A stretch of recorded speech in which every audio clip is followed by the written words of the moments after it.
한국의 살인사건 82번째 사건입니다. 2007년도에 발생했던 사건인데요. 서울 부녀자 납치 살인 사건 아니면은 실종 살해 사건 이렇게 말할 수 있을 것 같습니다. 그냥 2007년 서울 부녀자 특수 강도 강간 살해 사건. 이게 가장 정확해요. 그쵸. 어떻게 따지면 네. 2007년도에 발생한 서울 부녀자 특수 강도 강간 살해 사건. 이렇게 보면 될 것 같고 이제 일반적으로 알려지기는 홍대 앞 네. 택시 기사 부녀자 납치 살인 사건 이렇게도 네. 불리기도 하고요. 네. 이거 2007년도에 상당히 우리 사회에 파장을 줬던 네. 그런 사건입니다. 예. 이때 그래서 저도 사실은 이 사건에 투입이 됐었어요. 잘 됐네. 네. 근데 어느 정도까지 사실 이게 아시겠지만 교수님 아시겠지만 언론에 보도된 자료는 극히 일부분이에요. 왜냐하면 이 사건에 좀 예민한 부분들이 있었기 때문에 맞아요. 그래서 어디까지 얘기를 해야 될지 모르겠지만 최대한 자세하게 그리고 저희가 얘기를 말씀드려 보겠습니다. 그럼 사건 처음부터 한번 가볼까요, 교수님? 예, 예. 근데 이게 처음에는 홍대 그러면 납치 살인 사건이라고 불렸는데 저희가 지금 서울 부녀자 특수 강도 강간 사건으로 묶었잖아요. 맞아요. 이제 나중에 하나 더 드러나는 게 최초에 발생했을 때는 홍대 앞에서 여성 2명을 납치해가지고 살해했어요. 네. 그다음 택시로. 네. 그 사건을 하고 난 이후에 강남 쪽에서 그거하고 유사한 범죄가 하나 더 있었고 결국 나중에 보니까 범죄자들은 3명이에요. 범인들은 이 세 놈이 그 2명의 여성 홍대 앞에서 납치. 그다음에 강남에서 또 한 여성 납치. 또 그 여성도 살해했어요. 네. 그 여죄가 드러나는 그런 사건이라. 그래서 원래는 홍대 앞 이렇게 갈 건데 서울로 바꿔버린 이유가 그거예요. 네, 저도 처음 이 수사에 참여했을 때는 홍대 그 회사원 사실 살인 사건. 맞아요. 두 분이 회사원이었죠. 네, 그래서 그렇게 불렀었긴 했었어요. 맞아요. 네. 처음 그럼 사건 한번 발생해 보겠습니다. 2007년 8월 18일 새벽 2시 16분입니다. 이게 아마 제가 기억하기로는 금요일인가 토요일 날이었던 것 같은데 그 홍대 있죠. 이제 마포 서교동 소재에 있는 땡땡땡 커피점에서 이제 이 두 분이 친구인 거죠.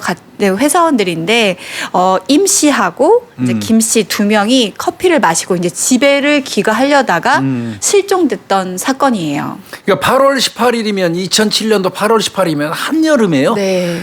새벽 2시 16분이면 이분들이 최종적으로 계산한 게 커피숍에서 계산한 거 말고 그 이전에는 아무래도 다른 장소, 네. 클럽이라든지 다른 장소를 거쳤겠죠.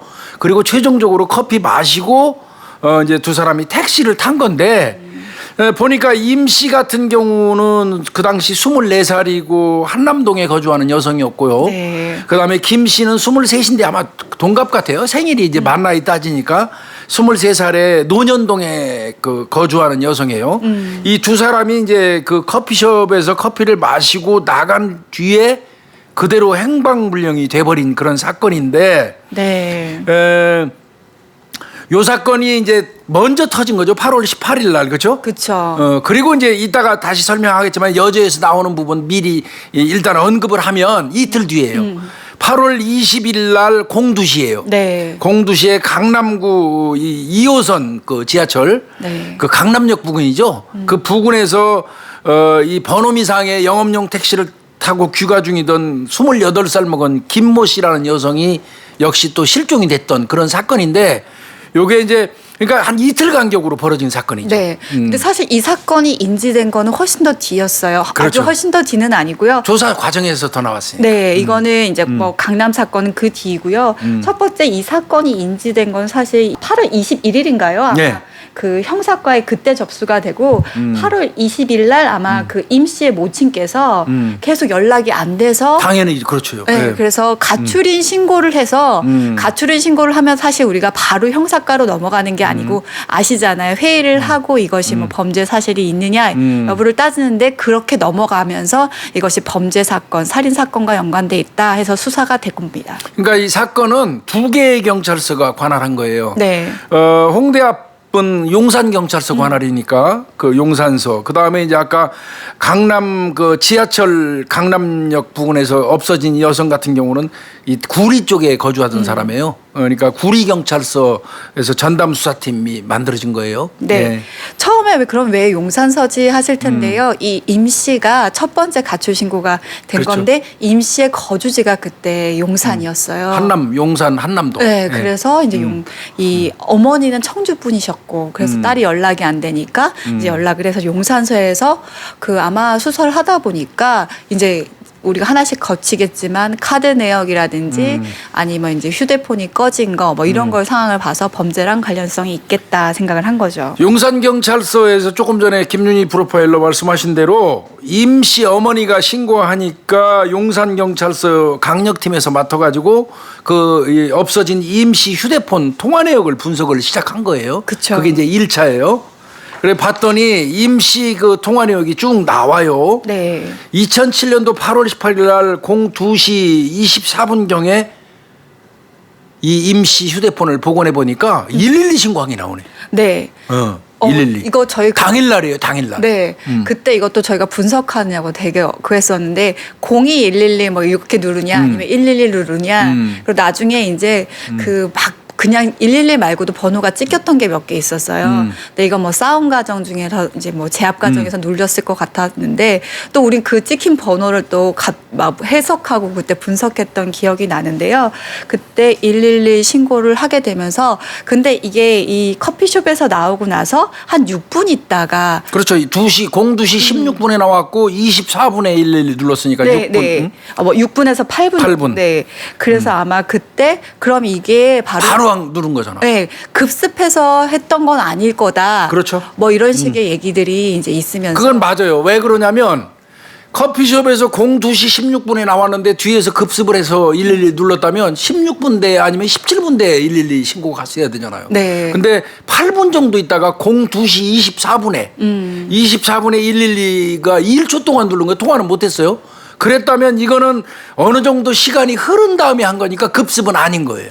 차량 납치? 그렇죠. 차량 납치라든지 아니면 저절로 탔거나. 네, 자진 동승 같은 것도 참 고려를 했었던 기억. 호의 동승이라고 그러죠. 우리가. 아, 네. 그리고 02시 24분에 112 신고해갖고 1초 통화 못했죠. 네. 그 다음에 02시 36분이에요. 네. 36분 그러면 이제 얼마 지난 건가요? 한 12분. 네. 그렇죠? 12분 정도 지나가지고 신용카드 조회한 게 나와요. 휴대폰으로. 네. 그게 1분 한 13초 정도 신용카드 조회를 했더라고요. 네. 롯데카드인데. 그러니까 옛날 신용카드 회사에다 간 거예요. 그렇죠. 옛날 같은 경우는 이 신용 그 전화를 ARS 하면은 이제 아마 얼마 있는지. 맞아요. 잔고. 네, 잔고 확인할 수 있고 또 이거 나중에 나오겠지만 이 비밀번호가 맞는지 안 맞는지 그렇죠. 확인할 수 있기 때문에 ARS를 조회를 하더라고요. 그러니까 02시 16분에 커피숍 나왔다. 02시 24분에 112 신고 1초 끊어졌다. 그 다음에 02시 36분에 신용카드 조회를 했다. 이건 누가 봐도 강도예요. 납치 강도. 경찰은 뭐 당연히 그렇게 봤을 거고요. 네. 그리고 이제 이건 안 알려진 건데 사실 2분 뒤에 이 임시 전화가 아예 강제로 꺼져요. 이제 오프되는 거. 네네. 그래서 이때 이제 정확하게 범죄구나라는 생각을 했었습니다. 그리고 이제 한참 지나죠. 한 4시간 정도가 흐른 06시 23분. 06시 새벽 시간 되죠. 네. 송파구 석촌동 소재에 그 GS 편의점이 있어요. 네. 거기에서 ATM기로 신원불상자가 100만 원을 인출해 가는 게 나와요. 네, 사회에 걸쳐서 아마 그때는 100만 원이 한꺼번에 인출. 안 뽑아진 거죠. 아, 그래가지고 아마 근데 제가 알기로 카드도 여러 장 써가지고 아마 다 했던 걸로 알고 있거든요. 그래서 사회에 걸쳐서 100만 원을 인출을 합니다. 그러니까 휴대폰으로 인출하는 거 이런 거 다 나오고 이 정도 되면 이건 뭐 명백히 범행이죠. 범죄죠. 이건 명백히 이건 범죄다. 아마 경찰 이 순간 이제 긴장했겠죠. 강력팀 이런 때 뭐 다 전원 비상소집이죠. 네, 그래서 그 전까지만 해도 범죄에 관련돼 있을 수 있겠다라고 했는데 이 과정들을 보니까 이거 심각한 사건이다라고 그렇죠. 생각을 했었는데요. 뭐 이건 제일 먼저 하는 거 뻔해요. 피해자 통화 내역. 네. 기지국 그 위치 추적해가지고 피해자 동선 그 수색을 해야 될 거 아니에요? 네. 그러면 이제 제일 먼저 없어진 데가 홍대 주변이잖아요. 홍대 주변에서 이거 확인을 해보니까 홍대 주변에서 이 휴대폰이 이동한 게 자유로 장항 IC 쪽으로 일산 이동했어요. 쪽으로 빠지는 길이었거든요. 그러니까 장항 IC가 일산 쪽이에요. 네. 그다음에 송파 석촌호수 부근 이건 이제 석촌동 그 ATM기 빼러 간 거예요. 네. 그러니까 내가 판단할 때는 이 여성이 생존해 있을 때는 홍대 주변에서부터 자유로 장항 IC까지예요. 그러니까요. 그 이유는 사망하고 송파 석촌호수 주변에서 뜰 때는 이때는 이미 살해하고 난 이후에 그 아마 현금 인출하는 그 과정에서 동선이 뜬 거로 보입니다. 네. 그러니까 이제 이런 경우는 일산 쪽하고 인접하면 경기청에다가도 협조 요청해요. 공조 수사 요청합니다. 그렇죠. 네. 그리고 현금이 인출된 그렇다면 이 그 GS 편의점이죠. 거기에 CCTV를 확보해야 되는데 그렇죠. 사실 예. 우리가 편의점을 보면 내부에 그 ATM기가 있는 게 있고 외부에 그럼요. ATM기가 있는데 여기는 안에 있는 게 아니라 바깥에 있었던 ATM. 아는 거죠, 범인이. 네. 그래서- 범인이 자기 얼굴이 노출될 수 있는 내부 들어가는 ATM기에서는 인출 안 해요. 네.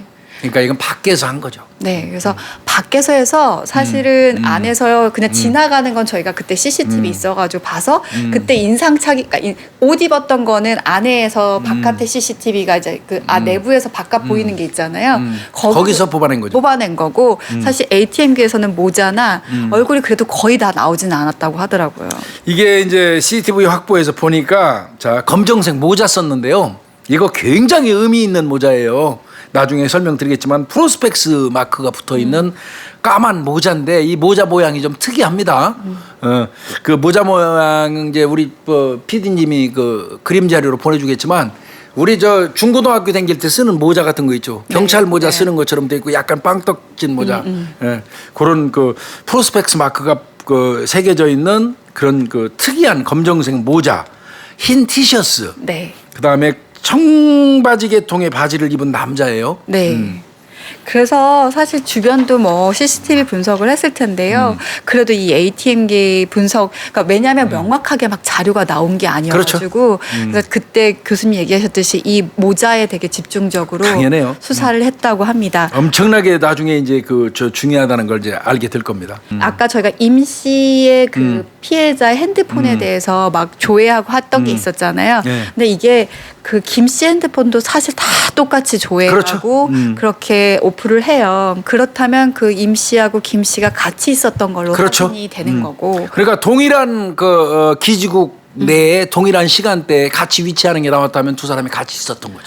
네, 그리고 임 씨의 그 계좌뿐만이 아니라 뭐 카드 조회뿐만 아니라 김 씨까지 카드 조회가 돼서 둘 다 범행 대상이었구나라는 걸 알게 되면서요. 이때 진짜 많이 했던 게 저희가 통화 내역 정말 계속 그러면 들여다 봤었거든요. 그렇게 이제 수사하면서 범인 잡으려고 노력을 하는데 사실 이제 가장 중요한 거는 만약에 사망했다면 시신 찾는 일이죠.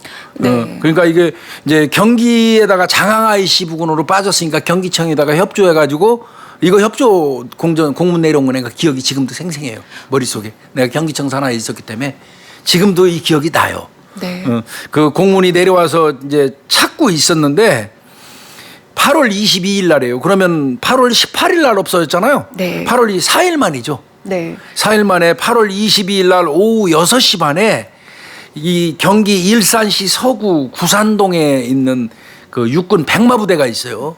그 백마부대 38초소. 네. 38초소 뭐 이거 29연대 관할 지역인데 거기 한강 수중에서 네. 한강에서 실종된 임 씨의 시신이 발견됩니다. 네. 그때 전에 이거 참. 그때 저희가 그때 한참 이제 수사를 하고 있었던 때여서 그때 저는 이 임씨 발견됐을 때 사체를 봤는데, 그러니까 저희는 사진으로 봤죠. 근데 되게 충격적이었거든요. 이게 저도 그 사진 자료도 지금 가지고 있고 그런데 하의가 벗겨진 상태에서 상의는 이렇게 말려서 올라간 상태. 그 상태로 이 물에 떠가지고 표류 중에 있는 거를 이 아까 얘기했던 그 29연대 소속 그 이 중사 백모 씨가 네. 발견을 했어요. 그래가지고 이게 경찰로 신고해서 그때 비상 걸렸어요, 경기도. 네, 근데 그때 발견된 장소는 사실 그 민간인 통제구역이었어요. 아, 그러면. 예. 그렇기 때문에 그 장소 현장의 그 곳보다는 아마 위에서 왔을 가능성이 많다.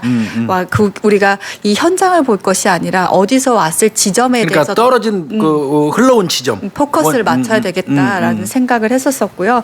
사실 우리가 하의가 벗겨져 있고 뭐 옷이 벗겨져 있다 그러면 대체로 뭐 어떤 그러면 우리가 성폭행의 징후라고 볼 수 있는데 이때까지만 해도 되게 어려웠던 이유 중에 하나는 교수님 말대로 시제가 부패되어 있었고요. 맞아요. 조류 같은 경우는 교수님도 아시지만 옷이 다 벗겨져 가는 경우도 되게 많고 서서히 벗겨지기도 해요. 네. 그 흘러가면서 그래서 이제 단정적으로 성폭행이라고 볼 수는 없었죠. 그 외관만 보고는. 그래서 이제 부검하는 거예요. 네.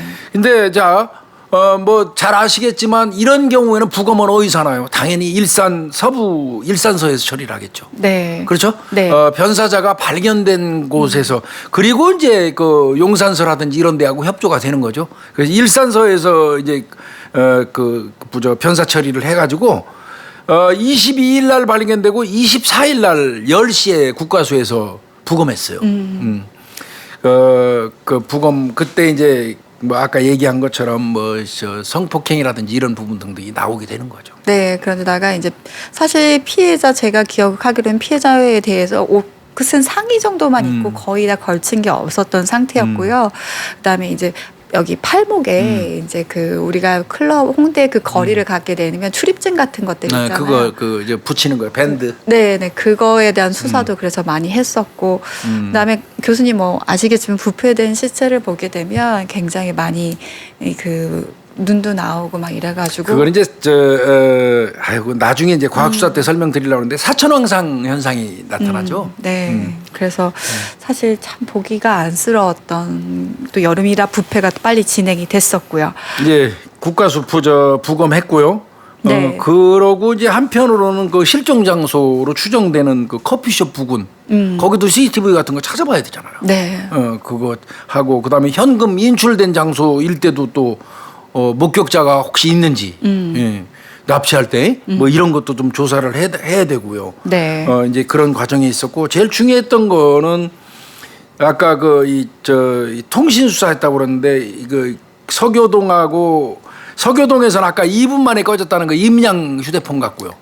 아니요. 이게 제가 기억하기로는요. 장항동, 일산 서구 장항동. 장항동이면 2분 만에 꺼질 수가 없죠. 네, 그거는 아니고요. 2분만이 아니라 얘네들이 다 조회를 하고 나서 제가 기억하기로 한 20 몇 분 후. 그렇죠. 아까 2분이 아니죠. 네, 20 몇 분 후에. 저 아까 서두에 2분 만에 꺼졌다고 그래가지고 그게 말이 아닌데 싶어갖고 왜 그러냐면 자기 카드 내역 잔고 조회까지 했는데 2분 만에 꺼지면 불가능하죠. 그러니까 2분이 아니고 그건 20 몇 분 만에 이제 꺼진 네. 걸로 봐야 되겠죠.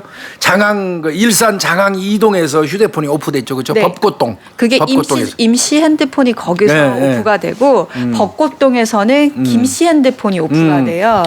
그래야 근데 다 근처예요. 네, 맞아요, 교수님. 네. 그래서 우리가 밤에 가게 되면은 고속도로에서 그냥 달리면서 그렇죠. 딱 몇 분 안에 다 갈 수 있는 그 장소였습니다. 자, 그러면 이런 때는 이제 경찰이 할 수 있는 게 딱 나와요. 장항 2동 IC 쪽으로 빠졌고 법고동에서 휴대폰이 오프됐다?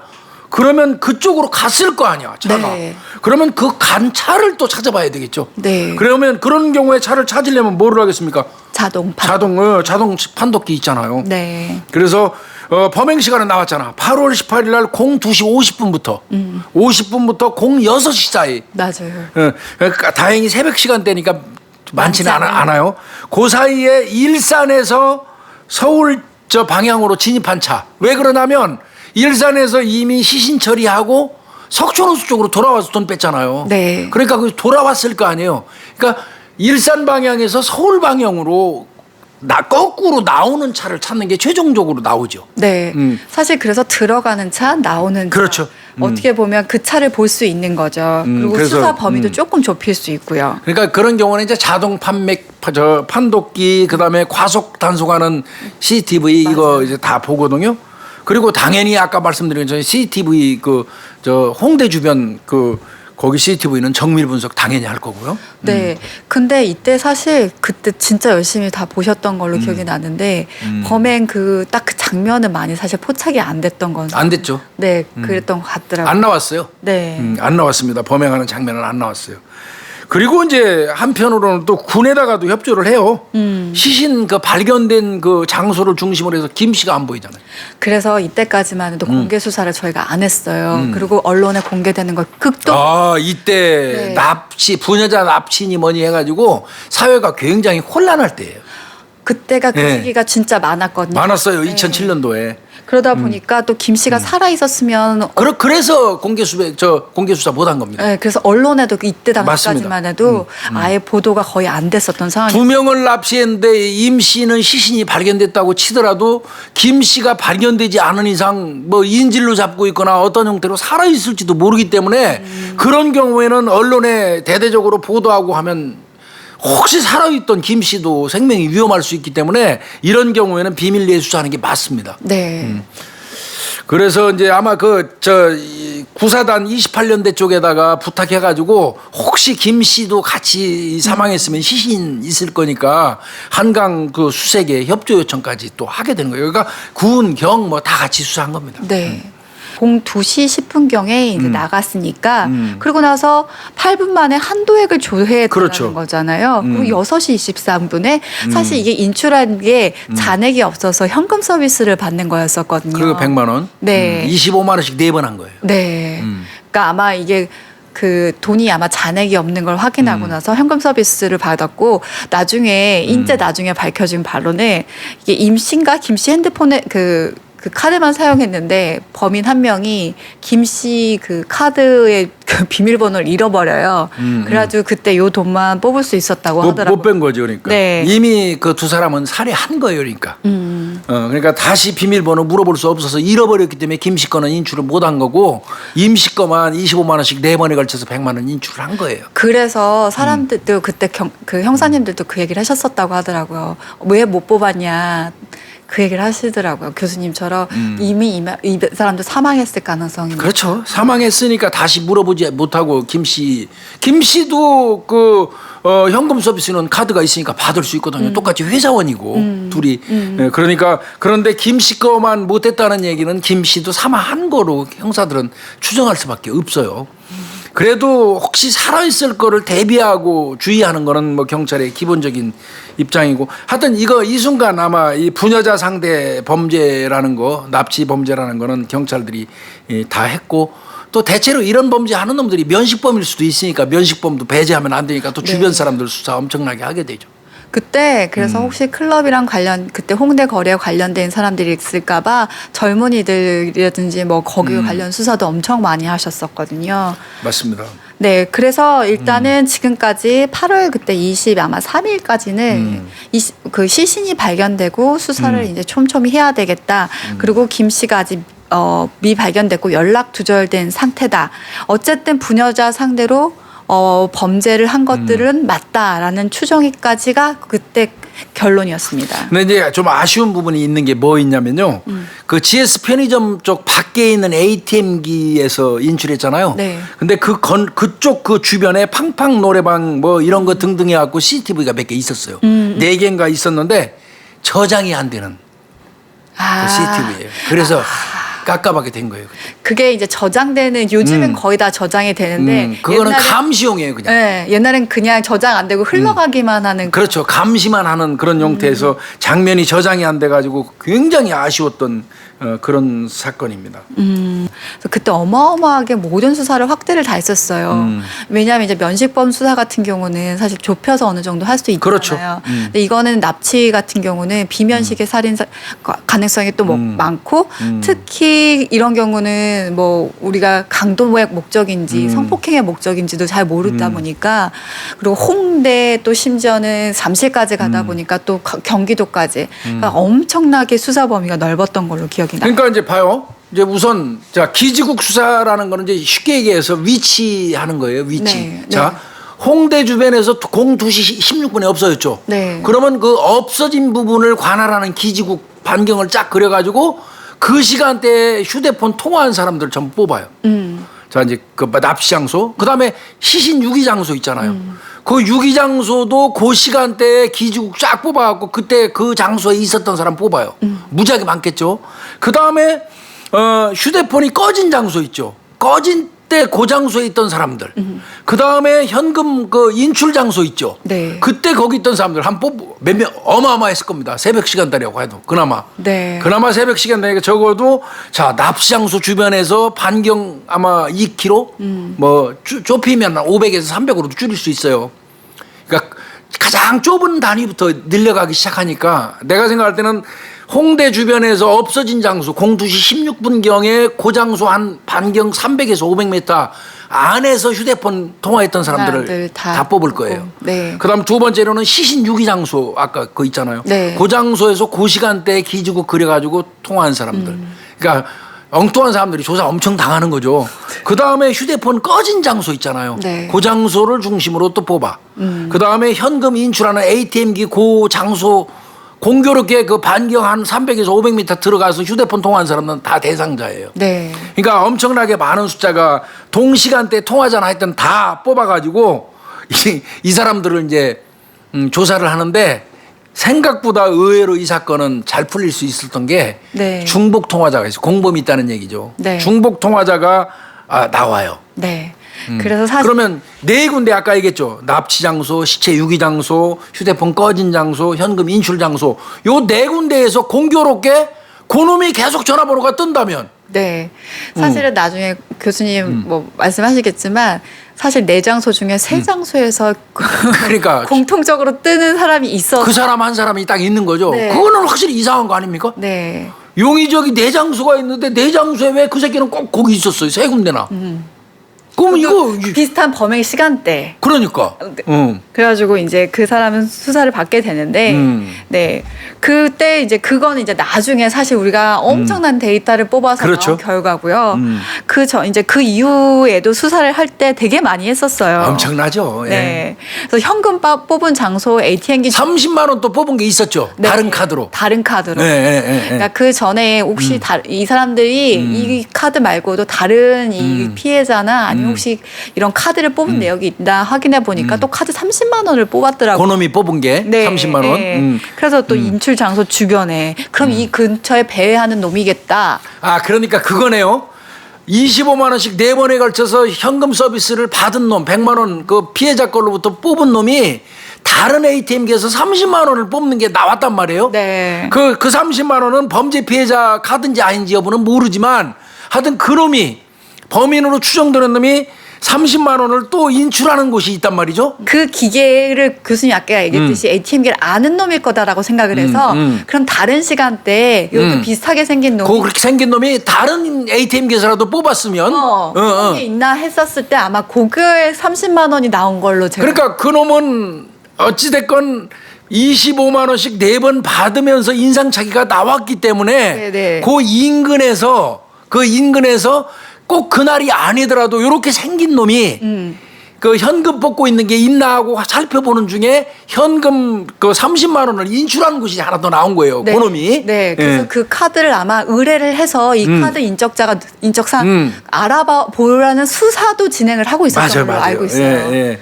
그러면서 이제 그 30만 원 인출하는 그 장소 주변도 또 그러면 네. CCTV 까거나 탐문 수사해야죠. 네, 왜냐면은 이게 한두 번 왔을지 않았을 가능성이 크잖아요. 그렇죠, 그렇죠. 나와버리란 얘기잖아요. 그래서 그때 뭐 찜질방, 핍시방, 식당, 뭐 별의별 때 다 모텔.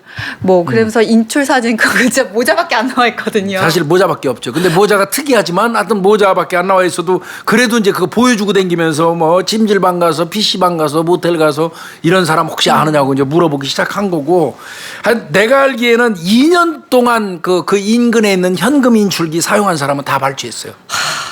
네. 어마어마한 수술. 그 지방적 강력회에서 진짜 그때 왜 진짜 야. 수사보가 엄청 올라왔었거든요. 엄청나죠 이거. 왜냐면 이게 엄청 큰 사건이었던 게 교수님도 얘기하셨듯이 그때 당시에 이게 살인으로는 이어지지 않더라도 납치 강도가 그렇게 많았었어요. 부녀자 납치가 그렇게 많았어요. 2007년도에. 네. 의외로 그렇게 많았어요. 근데 이 범죄도 어떤 유행을 흐름을 타는 것 같더라고요. 맞아요. 그런 시기에 이 여성들이 그렇게 이 시기 즈음 전후해가지고 청주에서도 뭐 있었고 맞아요. 꽤 많았어요. 네네. 그래가지고 많았어요. 그때 저희가 그 유사 사건 분석한다면서 한 세네 개인가를 뽑아서 맞아요. 막 했었던 사건. 청주 사건이 컸어요 그때.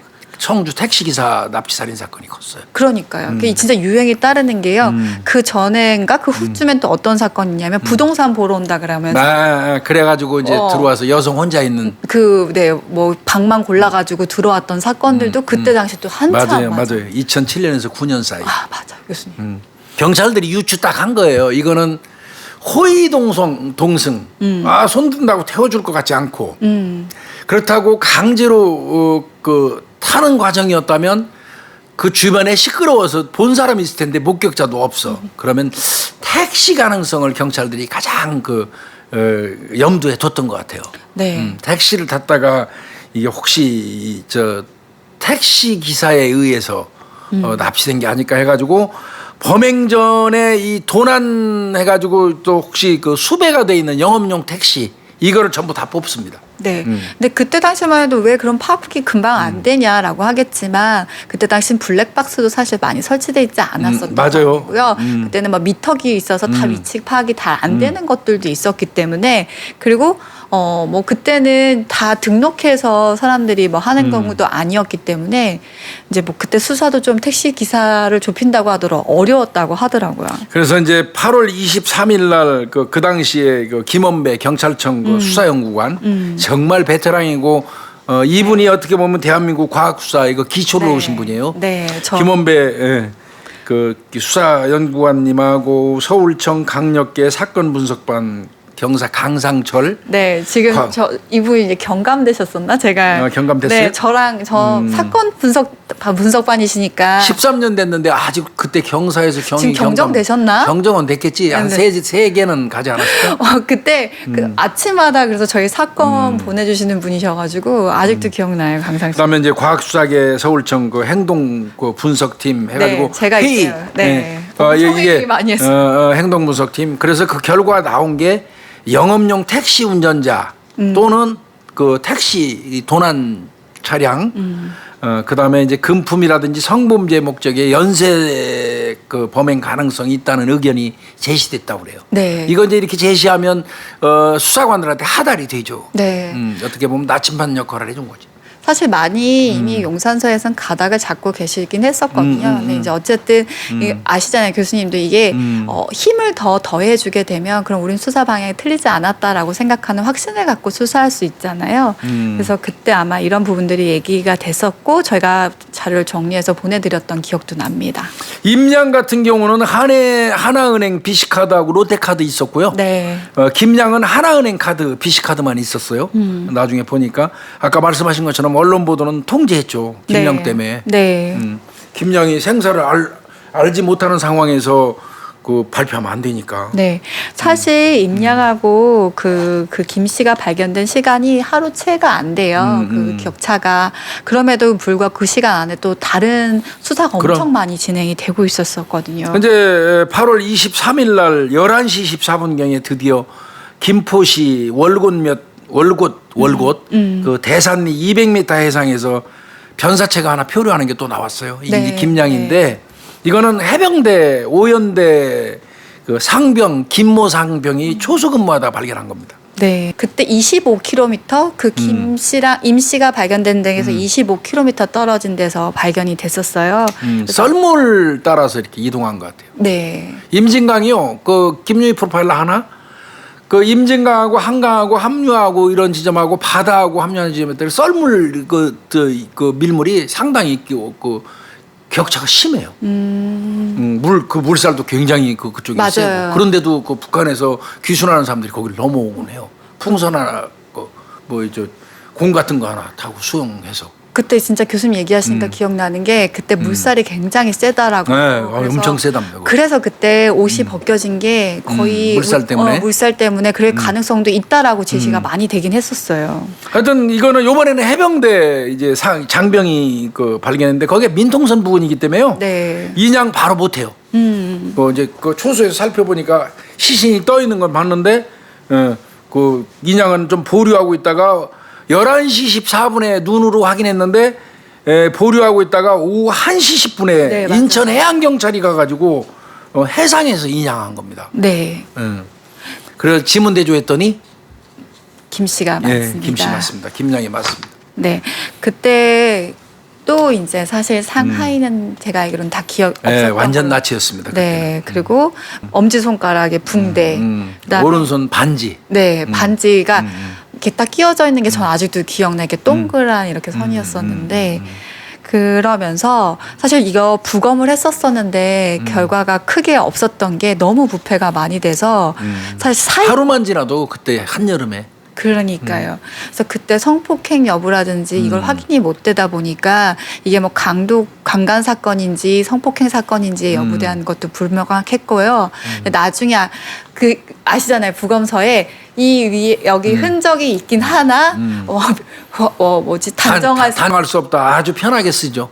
네, 그래서 그때 우리가 그냥 짐작으로만 경부압박 질식사라고 생각을 했는데 부검서에서는 단정할 수 없음 이렇게 나왔었어요. 항상 그래요. 그 사람들 그 안전장치는 꼭 하고 부검 소견을 써요. 추정되나 네. 어디까지나 추정이지 나 단정 못한다는 소리고 추정되나 단정할 수 없음. 그럼 뭐 수사관들 입장에서는 이게 맞다는 거야 아니다는 거야 우리끼리 툴툴대기도 하는데 자 그러면 자 임양 김양 다 발견됐죠. 네. 발견된 그 장소를 중심으로 해서 그러면 이제 이 사람들의 유류품이라든지 증거가 될 만한 것들을 또 그 수색을 해야 되잖아요. 네. 그리고 이제 투기 장소를 또 추정을 해야 돼요. 자, 두 사람이 각각 떠오른 장소가 다르잖아요. 그럼 이제 이른바 얘기하는 아까 그 조수간만의 격차, 그 다음에 물의 흐름, 유속 이런 걸 따져가지고 투기했을 때 몇 킬로 정도를 흘러가고 뭐 이런 거를 추정을 해가지고 역으로 치고 올라가서 시신을 던진 장소를 추정해내야 돼요. 네. 이제 근데 시뮬레이션 한 다음에 그 투기했을 걸로 추정되는 그 일대에서 이제 아까 얘기한 옷가지라든지 그 증거가 되는 만한 물건이 또 유류돼 있는지 이런 거를 이제 경찰들이 또 조사를 해요. 그 시뮬레이션 하는 방법은 또 있습니다. 네. 그래서 그때 진짜 수사가 그 유류품이나 이런 건 피해자 관련 것들은 다 없어서 좀 많이 막막했었던 상황이어서 핸드폰이라든지 CCTV 그 행적 수사에 많이 초점을 맞춰졌던 건 사실이에요. 제일 유력했던 거는 뭐였냐면 네 군데 기지국에서 3번을 통화한 놈. 네. 그 놈이 이제 유력한 용의자니까 걔를 따는 거죠. 그렇죠? 네. 걔가 송광훈입니다. 네. 그래서 그 송광훈이라는 그런 인물을 우리가 조사를 해봐야 되겠잖아요. 그렇죠. 그러다 보니까 이제 유사 범죄가 사실 있었어요. 그러니까 뭔가 이놈 한번 그러면 해봐야 되겠다라고 생각해서 잠복을 하고 있었다고 하시더라고요. 그게 이제 이렇게 부검까지 쫙 진행이 되고 아까 말한 것처럼 네 군데 그 기지국에서 공교롭게 3군데에서 그 장소에 있었던 송광훈이가 나오잖아요.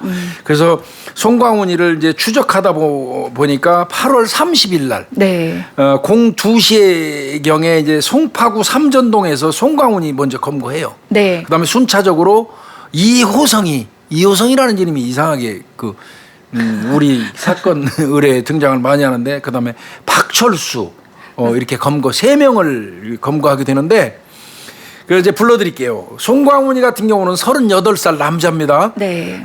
특수절도동 10범이에요.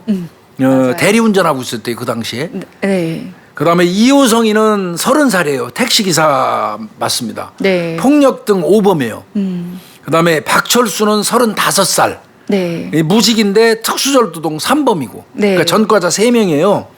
근데 이제 왜 송광훈이가 3군데에서 통화하는 게 밝혀지고 난 다음에 송광훈이의 휴대폰 그 조회를 해보니까 이들 둘하고 또 빈번하게 통화한 내용이 있어서 공범으로 본 거예요. 네. 보니까 사회 선후배예요. 네. 사회 선후배예요. 그러니까 통화가 얼마나 많았겠어요. 지들끼리 3명이.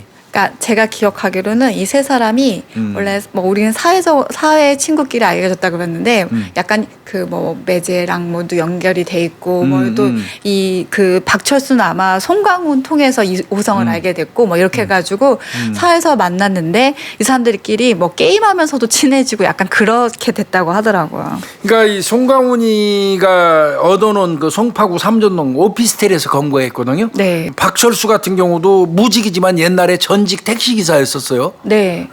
그리고 이호성이는 현재 택시 기사였고 네. 송광훈이는 대리운전하고 있었고. 네. 그래서 운전은 3명 다 할 줄 알았어요. 그렇죠. 박철수는 만화방에서 검거했어요. 아. 그 송광훈이하고 이호성이를 먼저 오피스텔에서 검거하고 박철수는 만화방에서 새벽 6시에 검거했습니다. 물어보잖아요. 너네들 니네 왜 이런 짓을 했냐. 그래서 그때 야식집을 운영하고 싶어가지고 3천만 원이 필요했다. 제 기억으로는 맞아요. 자기네들끼리 그렇게 야식업을 해가지고 한 1억, 1억 돈 벌어서 나 이렇게 3억 정도 벌면 1억씩 나눠서 좀 안정된 생활을 해보자라는 꿈이 있었다라고 얘기를 했던 기억이 나요. 8월 18일 날 범죄가 일어났는데 이 범행을 3명이 모의한 건 8월 12일 날 했다고 그래요. 8월 12일, 그러니까 한 6일 전에 범행을 모의하고 범죄 대상을 살피고 있다가 공교롭게 이 여성들 둘이 걸렸고 이 여성들 둘 성공하니까 이제 강남 가서 다른 여성 또 한 거란 말이에요. 네. 이틀 있다가. 그런데 참 이 지들 사업 자금이라고 해봐야 나는 이것도 말이 안 된다고 봐요. 20대 여성들이 무슨 돈이 있어요. 그러니까요. 이게 우리가 보면 이 8월 22일 날 범행 모의를 되게 근사하게 한 것 같잖아요. 네. 제가 옛날에 그 기억으로는 그냥 송강훈이었던 것 같아요. 송강훈이 이렇게 살 바에는 야, 우리 좀 제대로 살아보자. 성폭행도 하고 그런 것 같아요. 그래서 네, 3천만 원 정도만 있으면 야 약식집 한다 그러더라.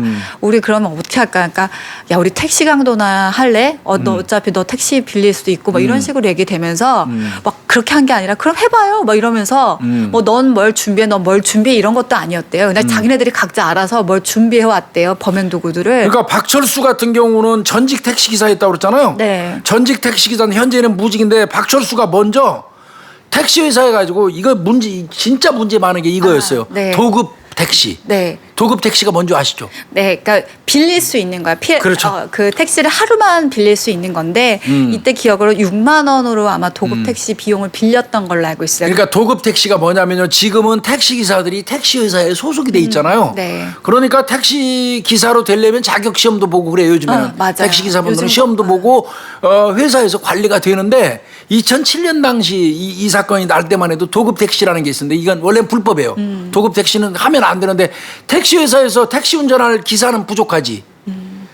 택시는 많이 남아 있지. 그러니까 그럴 때 이제 택시 운전하다가 그만두고 나갔던 친구들이 와갖고 나 오늘 택시 운전 좀 해서 용돈 좀 벌어 쓰게 좀 한 대 내주세요. 그러면 그때 6만 원 받았다고 그랬는데 원래 이제 한 10만 원 정도 받고 택시를 한 대 택시에서 저 도급을 줘요. 네. 그럼 이제 지가 그걸 갖고 다니면서 하루 종일 영업해서 그 10만 원 줬으니까 영업한 거는 지 돈이잖아. 네. 그러니까 그때도 12시간만 빌렸다고 하더라고요. 그렇죠. 그래서 아마 교수님 말대로 10만 원이 아니라 아마 6만 원. 그래서 그때 애들이 시간이 막 급박해가지고 갖다 놓으려고 시간을 맞춰야 돼가지고 급박했었다고 하더라고요. 그러니까 돌아온 게 또 석천동이 그 집 맞아요. 주변 자기네들 사는 지역이기도 했지만 차를 갖다 놔요. 빨리 갖다 줘야 되니까. 네. 그리고 이제 하루에 24시간 하면 한 10만 원 받았고요. 제 기억에는 한 달에 한 200, 한 달씩 빌리는 도급도 있었어요. 그래서 도급 택시가 이게 사실 불법인데 이게 문제가 됐는데 이 박철수가 전직 택시 기사다 보니까 박철수가 그 김양하고 임양을 태운 거예요. 아, 맞아. 사실 이거는 이렇게 자세하게 얘기해도 되나? 송강훈이 그때 택시를 몰고 있어서 송강훈이 택시를 빌려오고 근데 얘네들이 다 3명 운전하잖아요. 다 하죠. 네, 그래서 그때 박철수가 근데 다시 택시를 운전을 한 거예요. 하고 얘네들을 렌트카를 타고 뒤따라간 거죠. 네. 제압하려니까 네. 혼자서 여성 둘 어떻게 제압해? 그때 그래서 택시를 타고 가다가 그 박철수가 여성들을 태웠잖아요. 차가 고장 난 것 같다. 좀 옆에 갓길을 세우겠다라고 했던 거예요. 그러니까 그게 신호잖아요. 옆으로 세우니까 얘네 렌트카 타고 온 두 놈이 이제 그때는 송하고 이죠. 네. 송광훈이하고 이호성이가 이제 렌트카 타고 뒤따라오다가 차 고장 났다고 박철수가 세우니까 그게 신호. 네. 바로 내려서 뒷좌석으로 올라타고 두 여성들을 맞아요. 협박하기 시작한 거죠. 네. 그리고 이제 그대로 흉기로 위협해서 진행하다가 파주 이제 경계로 들어서 가지고 거기에서 이제 성폭행하고 살해한 거예요. 네. 돈을 뺏으려는 건 정확했었는데 네. 그리고 강간의 목적이 교수님 원래는 신고를 못하게 하기 위해서인 경우가 많은데 이 경우는 이 경우는 이놈들은 내가 볼 때는 세 놈이 그 두 여성 뭐 물론 뭐 박철수는 성폭행 안 했다고 얘기하지만 하여튼 두 여성을 성폭행하고 가양대교 부근에서 목 졸라서 살해했거든요. 네. 그리고 이제 김포대교 위에서 유기했단 말이에요. 네. 근데 경찰에서 이 조류 아까 그 뭐 이런 거 계산했을 때도 시뮬레이션 한 게 김포대교 쪽을 유력하게 봤어요. 네. 그러니까 가양대교 주변에서 살해하고 김포대교 위에서 시신 유기한 거 맞습니다. 그때 왜 그러면 김포 쪽이었냐면 그 얘네들이 원래 하려던 게 가양대교인가 그쪽 가다가였었어요. 맞아요. 근데 문제는 거기에 초소가 있어서 맞아요. 네, 그래서 거기 초소 있어요. 그래서 자기네들이 위협을 받아서였다고 하더라고요. 그래서 그때 문득 그러면 좀 이렇게 초소가 있다라는 것 자체가 위험 요소가 되게 김포대교 쪽을 건너가려면 초소가 있어요. 군 초소하고 경찰 초소가. 그러니까 거기 안 건너간 거예요. 그런 그 김포대교 위에서 유기한 거고. 그래서 먼저 임양의 시신이 먼저 발견되고 맞아요. 하루 차이로 한참 더 떨어진 곳에서 김양이 발견된 거예요. 그리고 이제 이거 송강훈이가 새벽 6시 25분에 이제 석촌동 편의점에서 100만 원 인출했던 거고요. 네. 이놈들은 이제 이렇게 검거 딱 해가지고 저 범행 경위 쭉 나오잖아요. 그러면 이거는 경찰 입장에서 볼 때는 단일 건이라고 볼 사람은 아무도 없어요. 그런데다가 이미 그 다른 카드로 돈을 그렇죠. 뽑았던 게 있잖아요. 30만 원 또 뽑은 것도 네, 있고. 그러다 보니까 이게 한두 건이 아니겠다라고 생각을 했었고, 여죄 수사 들어가는 거죠. 네, 그래서 아까 초반에 저희가 말했던 8월 20일 사실 이 사건 이후에 이틀 있다가 만에 또 새벽 2시에 강남구 역상동 그 강남역 부근 노상에서 택시를 타는 김모 양을 또 납치를 해서 살해를 네. 하고 유기를 했습니다. 이때도 이 택시는 그러니까 요놈들이 이제 도급 택시였던 거죠. 그땐 송강훈이 또 물었어요. 그러니까 얘네들 돌아가면서 택시 다 할 수 있는 놈들이잖아요. 택시하고 다 연관이 있는 놈들이. 그러니까 송강훈이가 이제 김모 씨라고 28살 먹은 여성을 강남역 노상에서 이제 택시 탔을 거 아니에요. 딱 뭐 똑같은 동일한 수법이겠죠. 나머지 뒤따라오는 식으로. 맞아요. 동일한 수법. 네. 동일한 수법으로 태우고 이제 왔는데 근데 이 사건은 강남역 사건은 구리서에서 수사를 했는데 결국 구리서에서는 제대로 못한 게 용산에서 이 2명 죽인 게 밝혀지니까 용산서에서 보다 적극적으로 수사가 개시될 수밖에 없었고요. 네. 그 과정에서 용산 그 경찰관들이 목격자를 찾았어요. 그 없어진 살해된 그 김 씨 28살 먹은 여성 그 택시 탈 때 그 본 사람이 있어요. 친구. 또 그분도 27살 먹은 그 여성 그 저 친구인데 그때 그 이제 탐문을 하니까 그분이 뭐라 그러냐면 그때 그 김 씨가 탄 게 주황색 택시였다는 거예요. 그것까지는 경찰이 들었어요. 목격자 들어서 그래서 이제 이 저 주황색 택시는 맞습니다. 얘들이 탄 게 그 임양 김양 사건도 마찬가지고 그래서 동일범으로 보고 이제 이른바 얘기하는 거 조진 거죠. 이거 20일 날 강남에서 니네 한 거 또 똑같은 수법으로 니네 그 김 씨도 살해한 거 아니야 그랬더니 이제 뭐 이 정도 되면 자백할 수밖에 없죠. 네. 자백했는데 이놈들이 저 강남역에서 태워가지고요 팔당댐 쪽으로 갔네요 이번에는. 팔당댐. 그래서 강남 홍대 보면은 딱 정해져 있다라고 생각하는데 그런 건 아니었대요.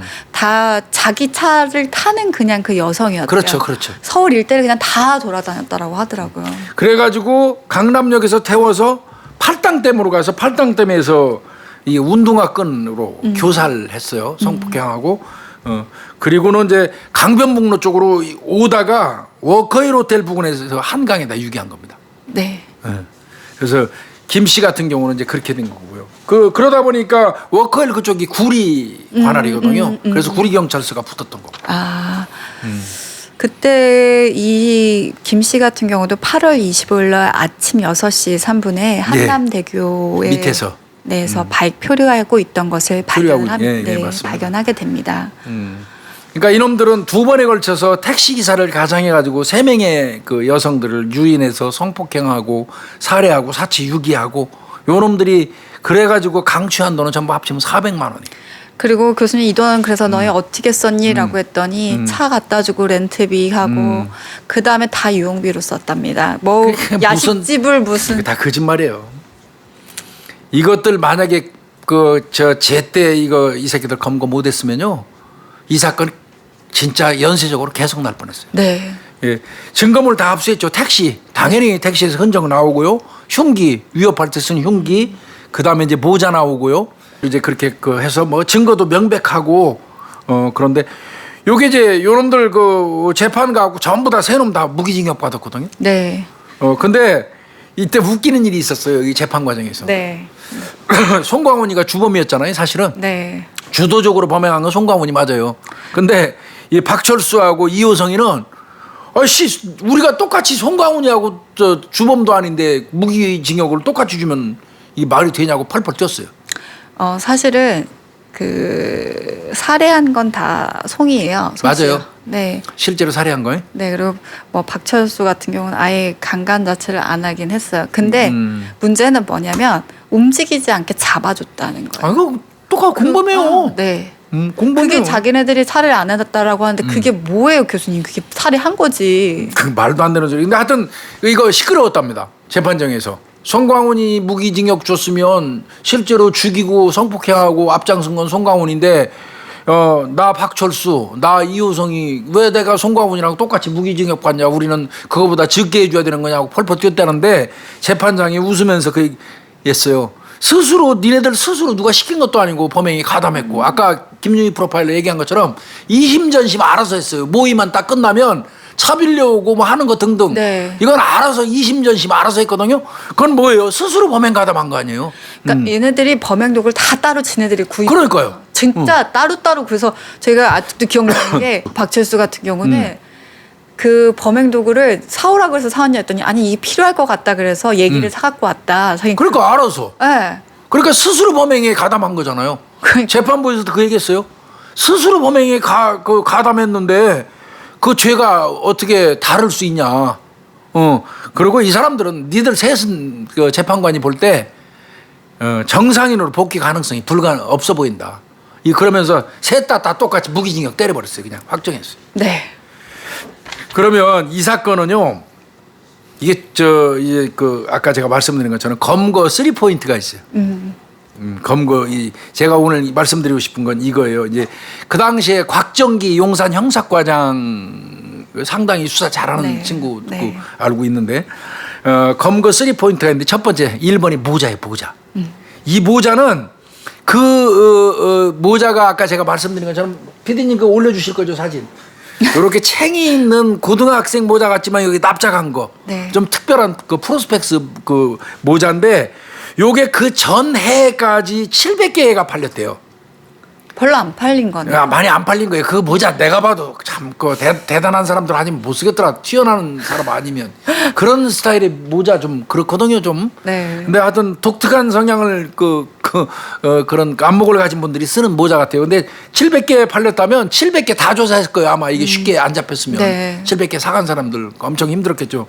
이 학생 모자 비슷한데 이 모자 자체가 홍대 앞에서 그 돌아다니는 젊은이들이 쓰는 모자가 아니에요. 네. 그렇다면 홍대 그쪽, 홍대 패션하고 동떨어져 있기 때문에 홍대 앞을 잘 아는 사람은 아닌 거예요, 이건. 사실 홍대 수사도 저희가 되게 많이 했다고 했잖아요. 근데 만약에 홍대에만 포커스를 했으면 수사가 더 힘들어졌을 거예요. 그럼요. 많이 못 추렸을 거예요. 근데 진짜 이렇게 수사망을 딱 좁혀주는 게 되게 중요한데. 그러니까 홍대 주변 사람은 아닌 거라고 딱 판단을 했기 때문에 홍대 주변 덜한 거예요. 네. 그 모자가 그 홍대 주변 젊은이들한테 어필하는 그 인근에 사는 주민들이 쓰는 패션 계통의 모자는 아니라는 거예요. 그러니까 그 지역 장소하고 안 어울리는 그 모자 패션이라는 거죠. 그러니까 요 주변 사람은 아닐 것이다. 이거 단정하는데 모자가 작용을 했어요. 네. 물론 또 뭐 CCTV 보면서 그거 또 특징이 있어서 찾는데도 좋았고요. 네. 그게 첫 번째 포인트고요. 두 번째 포인트는요. 그거 홍대 앞에서 커피숍에서 그렇죠? 그 커피숍이? 네, 리일 하여튼 뭐 그래요. 그 커피숍에서 계산을 하고 그때 신용카드 썼거든요. 네. 임 씨가 그리고 6분 뒤에 112 신고했잖아요. 네? 네. 이거 그렇다면 커피숍에서 돈을 내고 나와서 6분 뒤에 112 신고를 했는데 6분이 되기 이전에 이 사람들이 마음 놓고 탔다. 그 차를. 그럼 영업용 택시밖에 없는 거예요. 네.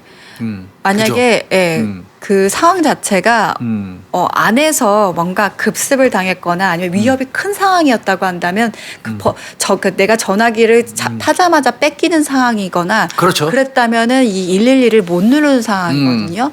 아니면 내가 뭐 공격을 당했다거나. 그렇죠. 근데 그 시간 텀이 있을 거라는 거죠. 그럼 자기가 그 차에 타든 어느 일정 장소를 갔든 그때는 자기가 뭐 원해서 갔든 아니면 뭐 호의 동승을 했든 자발적으로 했다라는 거예요. 그래서 그렇게 탈 수 있는 차라면 영업용 택시일 거다. 네. 그렇게 추정한 거고 그게 맞아 떨어진 거고 또 분석팀에서도 영업용 택시 가능성이 높다고 보셨잖아요. 네. 그리고 이때는 또 성격들도 피해자 성격들도 봐요. 호의 동승할 사람들인가 아니면 이 시간 되면 바로바로 집에 들어가는 사람이냐 뭐 이런 저희가 성격 유형 검사도 했었던 것 같아요. 거기 이제 그게 2포인트고 세 번째 포인트는 현금 지급기예요. 그러니까 아까 석촌동에 있는 편의점 외부에 설치되어 있는 ATM기라고 그랬잖아요. 네. 그 석촌 외부에 설치되어 있는 그 ATM기를 알 정도면 그 동네 사람인 거예요. 그죠? 네. 그러면 석촌동 그 동네 그 주변 지리 사정을 아는 주민일 가능성이 많은 거예요. 실제로 그랬고요, 얘들.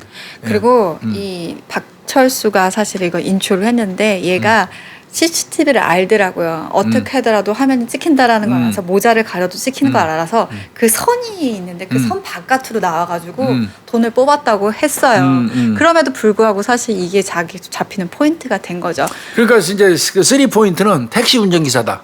가능성이 높다. 석촌동 거주자일 가능성이 높다. 특정한 모자를 썼다. 요게 그 3포인트예요. 네. 사실은 이거 굉장히 이거 중요한 그 역할을 한 거예요. 사실 그 700개밖에 안 팔렸다는 얘기 내가 생각할 때 이 700개 사간 사람들 찾으려면 카드로 결제한 사람, 현금으로 사간 사람 죽어. 그리고 또 버렸으면 어떡해. 그러니까 그랬는데 하여튼 이렇게 세 개 택시 운전기사일 가능성이 많다. 그다음에 석촌동 거주자일 가능성이 높다. 특정한 모자를 쓴다. 모자가 좀 특별해요. 네. 그래서 사실 수사에서 어떤 포인트를 잡느냐가 굉장히 엄청 중요해요. 중요하죠. 일반적인 기본 베이스의 수사도 하지만 그 기본 베이스 플러스 포인트 수사를 했을 때 그렇죠. 속도도 나고요. 방향도 잘 잡아갈 수 있고 사실 수사하는 분들 입장에서도 더 용이하잖아요. 힘이 좀 나는데 제가 이거 했을 때 많이 안타까웠던 거는 이때쯤에 사실 너무 부녀자 납치, 강간살인이 많이 일어나다 보니까 그것도 너무 안타까웠고 이제 저희가 사실 자세한 범죄 사항은 얘기를 안 해요. 근데 이 피해자 두 사람이 얼마나 공포스러웠을까라는 게 제가 그때 그 피해자 신문조서나 그 얘기를 하면서 저도 사실 이 둘은 면담을 안 했어요. 근데 그때 피해자 신문조서를 보면서 너무 화가 났던 기억이 났거든요. 되게 얘네들 의외로 되게 담담하게 얘기했고 제가 아직도 기억나는 게 피해자를요. 그 우리가 그대로 적잖아요. 피해자를 이름으로 불렀어요. 누구. 걔 뭐 만약에 이 여자 이름이 뭐 윤이라 그러면 윤이는 어떻게 했고 뭐 이런. 그때 너무 싫더라고요.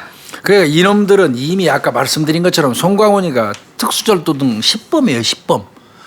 절도등 10범이면 이거 끝까지 간 거예요. 아구리 찼다고 그러죠. 이런 놈들 더 이상 비전도 없어요. 솔직히 이런 말씀 드리면 뭐하지만 거기다가 이호성이도 폭력행위 등 5범이고요. 네. 제일 적다는 박철수가 특수절도 등 3범이에요. 네. 그러니까 속된 말로 이거 이 전과자 족속들인 거죠. 이 새끼들한테 무슨 공감 능력이라든지 죄책감을 기대하는 건 좀 그렇죠. 그러니까 피해자를 뭐 말순이 무슨 순이 그냥 부르면서 피의자 신문 줘서 신문 받으면서 떠드는 거죠. 네. 개새끼들이 지금. 똑같은 생각에 똑같은 성격의 소유자면 마찰이 있어요. 어떤 네. 일을 할 때. 근데 얘들은 내가 보니까 그냥 자기 거만 이심전심 하는 사람들이 그게 맞거든요. 서로 없는 부분을 보완해 주면서. 그러니까 셋이 그런 스타일이었던 것 같아요. 네. 각자 알아서 자 그냥 목표만 정한 거야. 3천만 원 모으자 우리 오늘부터. 오케이. 그러면 알아서 흉기 준비하고 네. 도급 택시 이용하고 렌트카 끌고 따라가고 알아서 하는 거예요. 네. 이심전심. 근데 이런 놈들이 더 무섭습니다. 사실은. 엄청나게 치밀하게 하는 놈들은 오히려 그 치밀함 때문에 수사 이 대상에 들어가거든요. 네. 근데 저 공식 없이 범행하는 놈들 있잖아요. 네. 내가 그 경험에 따르면 정말 그 충동적이고 공식 없이 범행을 실행하는 놈들은 형사들도 상식에 맞춰서 수사를 한단 말이에요. 상식에 맞춰가지고 수사를 진행하는데 상상 이외에 공식 없이 범행을 해버리면 형사들도 도저히 연결고리를 못 찾는 경우가 많거든요. 네. 얘들이 굉장히 위험한 그런 종류의 이 범행하는 사람들이. 그리고 휴대폰 같은 경우 나중에 이제 버린 장소에서 찾게 되는데 그냥 진짜 교수님 말대로 그냥 쓱 닦고 버려요. 그래요. 네, 진짜 뭐 거기에 버린 이유도 없어요. 그냥 가다 버려요. 하여튼 2007년도에는 하여튼 그 이 부녀자 납치 사건이 상당히 많았고요. 그래서 내가 이제 오늘 저 하나 꼭 이거는 이제 사건 어느 정도 끝내가면서 꼭 우리 구독자분들한테 꼭 알려드리고 싶은 게 있어요. 택시 안전수칙. 요거는 좀 말씀을 꼭 드려야 될 것 같아요. 네. 얻어가시는 것도 있어야 되잖아요. 늦은 시간대에 탑승할 때는요. 가능하면 일행하고 같이 가는 게 좋고요. 그게 불가피하면 그 일행한테 차종이라든지 색상 그다음에 이제 이런 걸 좀 기록하라고 시킨다든지 사진 촬영해 놓으면 좋아요. 그래서 저 같은 경우는 어떻게 하냐면 태워서 보내고 기사님한테 저기 그러니까 아예 기사님한테 얘기를 해버리거든요. 잘 부탁합니다 하고 뒤에서 사진을 찍어요. 그리고 어떨 때는 기분 나빠하시는 기사님들이 있을까봐 사진 찍어도 되죠라고 물어보거든요. 아예 찍어버려야 돼요. 그건 네. 따질 거 없어요. 그리고 저는 그 남바 번호를 아예 찍고 같이 사진이랑 이거를 제 친구한테 보내거든요. 아 그래요. 그렇게 네. 그렇게 하는 게 네, 맞아요. 네. 그것만 잘 지키면 좋고 그런 경우도 없으면 차 타자마자 여성분들 특히 가족이나 친지한테 전화해야 돼요. 나 지금 어디에서 나 홍대 앞에서 지금 막 탔어. 차 탔어. 지금 새벽 2시인데 나 지금 막 홍대 앞에서 탔어 엄마.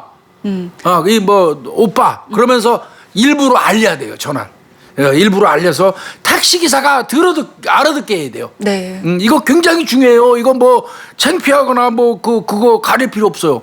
이건 그냥 생활처럼 저는 익혔습니다. 우리 딸한테는 아예 내가 아주 주지를 시켜서 우리 딸은 타면은 내가 항상 그래요. 아빠가 전화 못 받아서 엄마가 새벽 2, 3시에 못 받아. 그럴 일도 없지만 전화 못 받으면 마치 받은 것처럼 하고 얘기해. 아빠 지금 나 홍대 앞에서 지금 탔어. 지금 2시네. 미안해. 이러면서 전화하라고. 그냥 독백이라도. 네. 그렇게 하는 게 이건 저 여성분들이 생활화해야 돼. 생활화. 맞아요. 그다음에 여성분들이 배려한답시고 저 조수석 옆자리 타는 경우 있어요. 전 절대 안 돼요. 그거. 여성들은 어떠한 경우도 야간 아니라 낮에도 마찬가지예요. 반드시 뒷자리 타는 겁니다. 네. 그 다음에 뒷자리 타야지 또 합승도 못 한단 말이에요. 합승도 금지시키고. 네. 합승하는 거 없죠 요즘에. 네, 없어요. 합승 없죠 요즘에. 네. 그리고 가능하시면 저는 이건 사람마다 다른 팁일 수도 있는데 저는 기사분하고 대각선으로 타요. 당연해요. 왜냐하면 뒤에서 안 보이잖아요. 대각선으로 타면 이게 보이기 때문에 항상 그러니까 운전기사분이 이쪽 좌측 앞쪽 좌측에서 운전하면 타자마자 오른쪽 그냥 그 자리에 앉는 네, 거예요. 네. 안쪽으로 들어가지 않고 네, 네. 이렇게 대각선으로. 그래 언제든지 내릴 수도 있고 네. 팔이 안 닿는 범위 내에 있고. 네. 그래서 뒷좌석을 반드시 이용하고 문 열자마자 그 자리에 앉고 그 다음에 합승 절대 못하게 하고 네. 그 다음에 가능하면 어디로 해서 가주세요를 얘기하는 게 좋습니다. 네. 요즘엔 근데 기사님들이 많이 물어보시더라고요. 물어봐요 요즘에는. 네. 예의상 어디로 해서 갈까요? 간병문으로 갈까요? 아니면은 뭐 그냥 어디를 통과해서 시내를 어떻게? 갈까요? 라고 물어보시더라고요. 그러니까 이거 도착지만 KBS 정문 앞에 갑시다 이렇게 얘기하지 말라는 거예요. 네. 탈 때는 KBS 정문 앞에까지 가요 해놓고 기사님 갈 때는 어디를 통과해서 무슨 대교를 건너가고 이렇게 이런 방향으로 좀 가주세요. 이거 요구하는 거 굉장히 중요합니다. 이게 택시 기사분들한테 이런 얘기하면 싫어할까봐 안 하시는 분인데 두 번 볼 거 아니에요. 그 택시 기사분 하셔야 됩니다. 네. 본인의 안전을 위해서. 그다음에 잠자지 않는 거 무지하게 중요하죠. 네. 그다음에 이것도 진짜 저는 일부러 사실 그럴 때가 있거든요. 요즘은 좀 안 그러시는데 여름 때 가거나 차에 타면은 답답한 느낌이 있어서 창문 잠깐 열어도 될까요? 라고 물어봐요. 그래야 돼요. 왜냐하면 교수님도 여기 적어 놓으시긴 했는데 창문이 열리는지 안 열리는지 확인해야 할 필요가 있어요. 그럼 굉장히 중요해요. 그래서 맞아요. 저 같은 경우도 택시 타면 죄송한데 창문 좀 잠깐 열어놔도 될까요? 하고 일부러 조금씩 열어놓거든요. 맞아요. 창문 개폐가 가능한지 살펴보는 거는 무지하게 중요해요. 내가 창문을 타자마자 딱 눌러봤는데 안 내려가요. 그러면 기사한테 바로 얘기해야 돼요. 창문 그 좀 열어보게요. 그 열어주세요. 그러면 요 앞에 락 돼 있는 거 눌러주면 열리잖아요. 네. 그러니까 요 정도 열어놓는 거 무지하게 중요합니다. 네. 그래서 창문 개폐가 가능한지 반드시 확인하고 잠자지 말아라. 그 다음에 이제 그 뭐 그런 일은 없겠지만 택시 기사가 권하는 음료수, 음식물 먹으면 안 돼요. 옛날에 막 택시 기사분들을 전부 범죄자라고 인식해서 저희가 이런 말씀드리는 건 절대 아닙니다. 이런 케이스들이 있었기 때문에 저희가 이제 사실 대부분이 안 그러시지만 이런 케이스가 있었던 사건에 한해서 그렇습니다. 저희가 이렇게 안전수칙을 말씀드립니다. 기사분들 의심해서 하는 건 아닙니다. 절대 다수의 우리 그 기사분들 고생 많이 하시고 정말 힘들게 어렵게 치열하게 사시는 분들 비난하거나 매도하려는 의사는 추호도 없어요. 우리 기사분들 그 범행하는 놈들 때문에 그건 기사분들도 아니에요. 도급 택시잖아요. 빌려가지고 이런 나쁜 짓 하는 거니까. 그래서 그런 놈들이 혹시 있을까봐 지금 저희가 얘기하는 거예요. 그래서 권하는 음료수 같은 거 함부로 드시면 안 된다는 거. 그 다음에 내릴 때 이것도 좀 중요해요. 어떤 사람들은 골목 안에 자기 집까지 가는 사람들이 있어요. 저는 큰 도로에서 내려요. 절대 안 됩니다. 그 맞습니다. 우리 김유희 프로파일러야 뭐 알아서 하겠지만 네. 절대 밝고 번잡한 곳에 내리는 거예요. 그리고 사실 이런 게 있어요. 만약에 오늘이 아니더라도 내 집 앞에까지 내리면 그럼요. 조금만 멈칫짓하면 어디로 들어가는지 다 알 수 있어요. 그럼요. 그러니까 어떤 경우라도 밝고 번잡한 곳. 이럴 때면 우리 집 가려면 한 50m 더 걸어가더라도 집 앞에 편의점 불 환하게 켜진대. 이런 데서 딱 내려야 돼요. 왜 그러냐면 번잡한 곳에 내리면 공격 대상이 안 되잖아요. 그리고 택시 가는 거 보고 자기 방향으로 가는 거예요. 네. 그래서 그렇다고 생각하실 분도 있어요. 무서워서 사실 집 앞까지 가는 건데요라고 생각. 아니야, 절대 아니에요. 네, 이건 더 위험할 수도 있기 때문에. 그렇습니다. 네, 조심하셨으면 좋겠어요. 하나 더 얘기할게요. 그다음에 거스름돈 받을 때 요즘은 거의 카드 쓰지만 네. 이거는 거스름돈은 내린 후에 주고받게 하는 겁니다. 내린 후에. 그러니까 어떤 건지 모르겠지만 이게 걸쳐서 하는 게 이렇게 주세요 하는 게 아니라 내리고 나서 창문이나 이쪽으로 이렇게 그럼요. 받으면 좋다라는 건데 요즘은 사실 다들 카드로 카드 쓰니까요. 네. 그 다음에 이제 또 이제 그럴 일 없지만 고장 났다고 그러면서 한적한 이런 도로에 정차하는 경우 있죠. 이 볼 것도 없어. 이 케이스잖아요. 이번 같은 케이스. 무작정 112나 119에 신고해야 돼요. 위치 추적되잖아요. 요즘에는. 그러니까. 2007년도만 해도 112에서 바로 다이렉트 위치 추적이 안 됐던 거예요. 네. 걸려왔다 끊어져도 지금은 추적됩니다. 네. 경찰이. 네. 예, 그러니까 지금은 2007년도 이번 사건 사례하고는 관계없어요. 일단은 한적한 도로 가다가 택시기사가 이거 고장나는데 그러고 차 쓰면 오해받아도 상관없어요. 112 누르셔야 돼요. 네. 사실 이때 이런 사건들이 많이 났었고 그 언론 보도에서도 이 택시 탈 때 주의점 같은 것들이 항상 되게 많이 나왔었어요.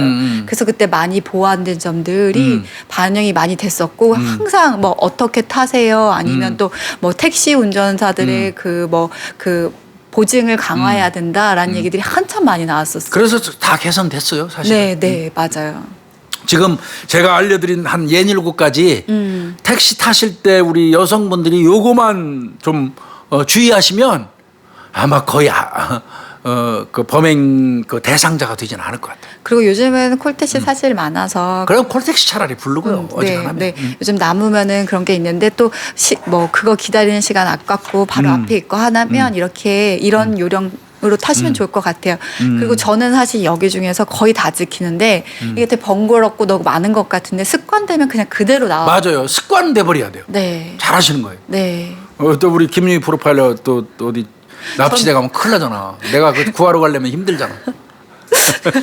저는 아시잖아요. 저는 제일 범죄하고 절대 관련이 안 되고 싶은 사람이라서. 안 되고 싶은 사람이 저 만월산 사건 할 때 얘기 들어보니까 뭐 등산을 저 혼자 다닌다 네. 그러는데 그 등산 혼자 다니는 거 그러네요. 말도 안 되는 거예요, 이거는. 기억하고 계셨어요. 말도 안 되는 거예요. 그래서 지금 제가 택시 안전수칙 한 7가지 정도 그 설명드렸어요. 요거만 지키시면 그래도 비교적 안전한 택시 이용하실 수 있는 방법이 될 겁니다.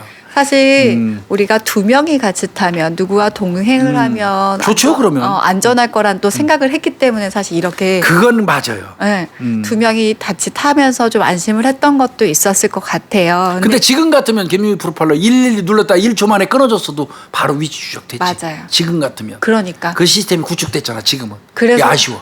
그래서 아쉬워요, 진짜. 예, 2007년도라. 13년 전이잖아요.